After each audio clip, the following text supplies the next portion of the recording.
एक ॿी अहम अपडेट्स बि अवां खे ॾींदा हलूं त वज़ीर आज़म शहबाज शरीफ़ लंडन जे दौरे ते वियल आहे, जिते हुन नून लीग जे सरबराह नवाज़ शरीफ़ सां मुलाक़ात कई आहे।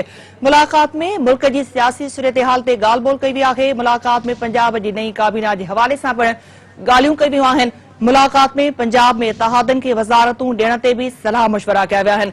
नाज़रीन, अवां खे अपडेट कयूं पिया। वज़ीर आज़म शहबाज शरीफ़ लंडन जे दौरे ते वियल आहे, जिते हुन नून लीग सरबराह नवाज़ शरीफ़ सां मुलाक़ात कई आहे। ॿुधायो पियो वञे त इन मुलाक़ात में मुल्क जी सियासी सूरत-हाल ते ॻाल्हि ॿोल कई वई आहे। मुलाक़ात में पंजाब जी नई काबीना जे हवाले सां पिण ॻाल्हियूं कई वियूं आहिनि। मुलाक़ात में पंजाब में इत्तेहादनि खे वज़ारतूं ॾियण ते बि सलाह मशवरा कया विया आहिनि। हिकु भेरो ॿीहर अवां खे अपडेट कयूं पिया। वज़ीर आज़म शहबाज शरीफ़ लंडन जे दौरे ते आहे, जिते हुन नून लीग जे सरबराह नवाज़ शरीफ़ सां मुलाक़ात कई आहे। ॿुधायो पियो वञे त इन मुलाक़ात में मुल्क जी सियासी सूरत-हाल ते ॻाल्हि ॿोल कई वई आहे। मुलाक़ात में पंजाब जी नई काबीना जे हवाले सां बि ॻाल्हियूं कई वियूं आहिनि। मुलाक़ात में पंजाब में इत्तेहादनि खे वज़ारतूं ॾियण ते बि सलाह मशवरा कया विया आहिनि।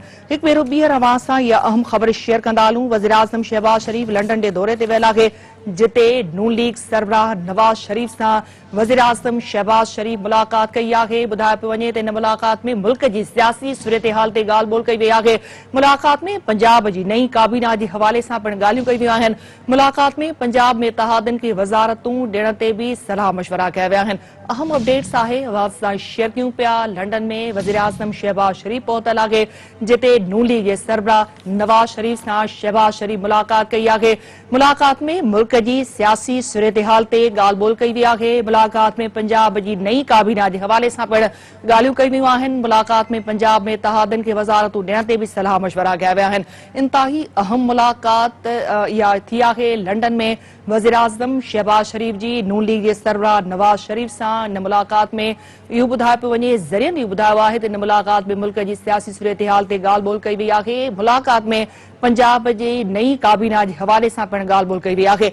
मुलाक़ात में पंजाब में इत्तेहादनि खे वज़ारतूं ॾियण ते पिण सलाह मशवरा कया विया आहिनि। इंतहाई अहम मुलाक़ात थी आहे लंडन में वज़ीर आज़म शहबाज शरीफ़ जी। वज़ीर आज़म शहबाज शरीफ़ लंडन जे दौरे ते पहुतल आहे। इंतहाई अहम मुलाक़ात कई वई आहे। मुलाक़ात में पंजाब में इत्तेहादनि खे वज़ारतूं ॾियण ते बि सलाह मशवरा कया विया आहिनि।